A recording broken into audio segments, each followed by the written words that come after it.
Corona संक्रमण तेजी से फैल रहा है। सोमवार को ऊर्जा मंत्री श्रीकांत शर्मा ने कलेक्ट्रेट सभागार में प्रशासन और स्वास्थ्य विभाग के अधिकारियों की बैठक बुलाई। बैठक में कोरोना संक्रमण की व्यवस्थाओं पर चर्चा की। इस दौरान ऊर्जा मंत्री ने अधिकारियों को निर्देश देते हुए कहा कि कोरोना संक्रमण तेजी से बढ़ रहा है। जनपद में मरीजों को सभी आवश्यक सुविधाएं मिलनी चाहिए, किसी प्रकार की लापरवाही नहीं होनी चाहिए।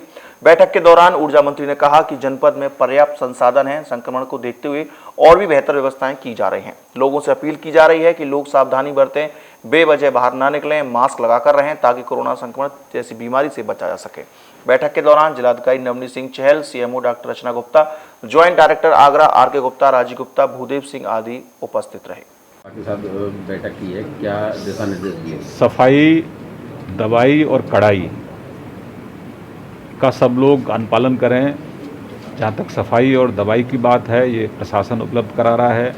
कड़ाई भी प्रशासन करेगा, लेकिन कड़ाई न करनी पड़े। मैं सभी से अपील करता हूँ कि कोविड से बचाव के लिए, जैसे पहले चरण में जब कोविड आया था तो आप लोगों ने पूरी मुस्तैदी से कोविड को परास्त किया था। इस बार भी आप सब लोग एकजुट होकर कोविड को परास्त करें। मास्क लगा के रखें, 2 गज की दूरी का अनुपालन करें, गर्म पानी का लगातार सेवन करें और जो गाइडलाइंस हैं शासन प्रशासन की तरफ से, उनका 100% आप अनुपालन करें।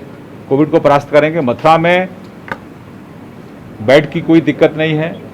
लगातार हम लोग कोविड टेस्टिंग कर रहे हैं, कोई दिक्कत किसी तरह की नहीं है। लेकिन मैं अपील करता हूं सभी लोगों से, विशेष तौर से सभी ब्रजवासियों को, कि आप संयम का परिचय दें और अपनी जिम्मेदारी से अपने घर में जो नियम तय किए हैं कोविड को परास्त करने के, उन सबका आप लोग अनुपालन करें। बाहर निकलते ही, चौखट से बाहर जाते ही मास्क लगाएं। इमरजेंसी में बाहर निकलें, अगर इमरजेंसी नहीं है तो घर पे ही रहें। कहीं कोई दिक्कत है तो डीएम साहब का नंबर है, सीएमओ साहब का नंबर है, कप्तान साहब के नंबर है, नगर आयुक्त के नंबर हैं। प्रशासन ने सभी नंबर आपको दिए हैं। कहीं कोई दिक्कत है आप तुरंत तत्काल फ़ोन कर सकते हैं, कोई असुविधा आपको नहीं होगी। लेकिन मैं आपसे फिर विनती कर रहा हूं कि कोविड को परास्त हम मिलकर कर सकते हैं, आपके सहयोग से कर सकते हैं। आप सहयोग करेंगे जैसे आपने पूर्व में सहयोग किया था, इस बार भी आप सहयोग करिए। हम नहीं चाहते कि कड़ाई का उपयोग यहाँ हो। आप स्वयं से ही, जैसे आपने घर में, जैसे अपने लॉकडाउन की, आप अगर कहीं पॉजिटिव हैं तो तुरंत उसकी आइसोलेशन में, होम आइसोलेशन में रखें। अपने आप को अलग करें, कहीं बाहर ना निकलें, डॉक्टर्स को तुरंत सूचित करें। आप स्वयं जिम्मेदार हैं। आपने, जैसे मैंने कहा कि पूर्व में अपनी जिम्मेदारी का एहसास कराया था, आदरणीय नरेंद्र भाई मोदी जी के नेतृत्व में आपने पहले कोविड को परास्त किया है। इस बार ये कोविड की जो लहर है वो ज़्यादा खतरनाक है, इसलिए हमें ज़्यादा सावधानी बरतने की ज़रूरत है। जो जहाँ पर पॉजिटिव केस मिल रहे हैं, जो माइक्रो कंटेनमेंट जो जोन बनाए जा रहे हैं, अभी जिलाधिकारी उसकी लगातार मॉनिटरिंग करेंगे, कप्तान मथुरा उसकी मॉनिटरिंग करेंगे, नगर आयुक्त उसकी लगातार मॉनिटरिंग करेंगे। लेकिन मैं आप सबसे अपील कर रहा हूँ, आपके माध्यम से जनता से अपील कर रहा हूँ कि जो नियम तय किए गए हैं माइक्रो कंटेनमेंट जोन के, वो नियमों का हम स्वयं से अनुपालन करें। कई जगह शिकायत आई कि जो बैरिकेड लगाए उनको तोड़ दिया गया है, ये लापरवाही है। मैं आपसे विनती कर रहा हूं कि इस महामारी से बचने के लिए आपका सहयोग सरकार के लिए बहुत आवश्यक है। आपकी ज़िंदगी के लिए और आपके अपनों की ज़िंदगी के लिए जो नियम तय किए हैं, उन नियमों का सब लोग अनुपालन करें। मैं आपको भरोसा दिलाता हूं कि जो कोविड की गाइडलाइंस तय की गई हैं, उनका अगर हम 100% अनुपालन करेंगे, 1 महीने के अंदर आप देखेंगे सकारात्मक वातावरण रहेगा, एक कोरोना परास्त होगा। आपकी एकजुटता निश्चित रूप से कोरोना को परास्त करने में हम आपकी एकजुटता से सफल होंगे।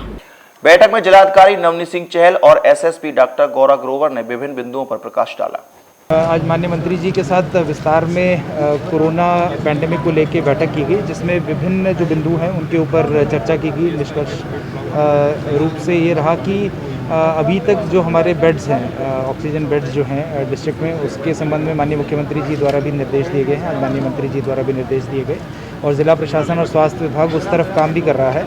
अगले 1 सप्ताह में ऑक्सीजन बेड्स को हमें डबल करना है, जिसकी कार्य योजना भी ज़िला प्रशासन ने बनाई है। इस समय पर हमारे जो 4 हॉस्पिटल हैं जो L2 के रूप में काम कर रहे हैं, उसमें हमारा केडी मेडिकल कॉलेज है, केएम मेडिकल कॉलेज है, नैती यहाँ पर एक हॉस्पिटल है जो प्राइवेट हॉस्पिटल है, वो भी कार्य कर रहा है, और रामकृष्ण मिशन हॉस्पिटल है, वो भी कार्य कर रहा है।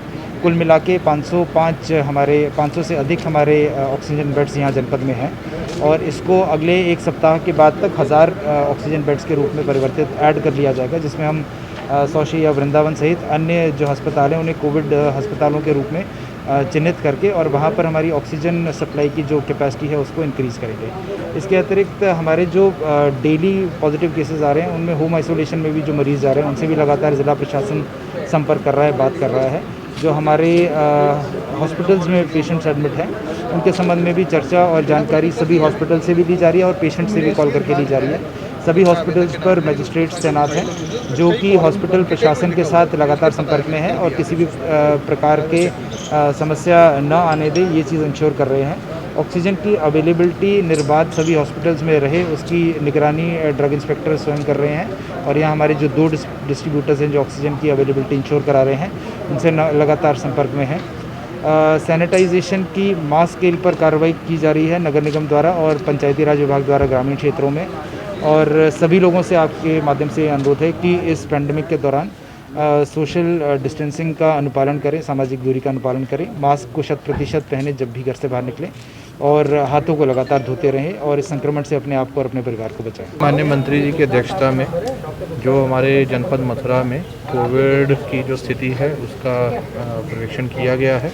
साथ ही साथ आने वाले दिनों में हम अपनी कैसे कैपेसिटी बिल्डिंग कर सकते हैं, इस संक्रमण को जो व्यक्ति पॉजिटिव है उससे आगे फैलने से कैसे रोक सकते हैं और साथ ही साथ जो हमारे सरकारी कर्मचारी हैं, पुलिस विभाग के लोग हैं, अन्य विभागों के लोग हैं, वो भी अपनी ड्यूटी के साथ साथ कैसे अपना ख्याल रख सकते हैं और कैसे आने वाले दिनों में जैसे कि फर्स्ट फेज़ में हमने सबने मिलकर ब्रिज की जनता के साथ मिलकर हमने एक बड़ा अच्छा सफलतापूर्वक इसको परास्त किया था। दूसरी वेव में भी जो है हमारे द्वारा सभी प्रयास किए जा रहे हैं, जिला प्रशासन द्वारा सभी तैयारियां की जा रही हैं। सभी प्रकार की जो मेडिकल फैसिलिटीज़ हैं वो भी अवेलेबल हैं, मथुरा में अवेलेबल हैं और यदि किसी व्यक्ति को कोई भी दिक्कत आती है वो प्रशासन से संपर्क कर सकता है, उसकी मदद की जाए। सर, कोविड का दौर चल रहा है, आचार संहिता का उल्लंघन कई जगह से शिकायत भी आती है। सर, ऐसे लोगों के लिए क्या हिदायत और क्या चेतावनी देंगे? देखिए, हमारे द्वारा लगातार सभी माध्यमों से जनता से और प्रत्याशियों से अपील की जा रही है कि कोविड गाइडलाइंस का ख्याल रखें और साथ ही साथ आदर्श आचार संहिता का भी ख्याल रखें।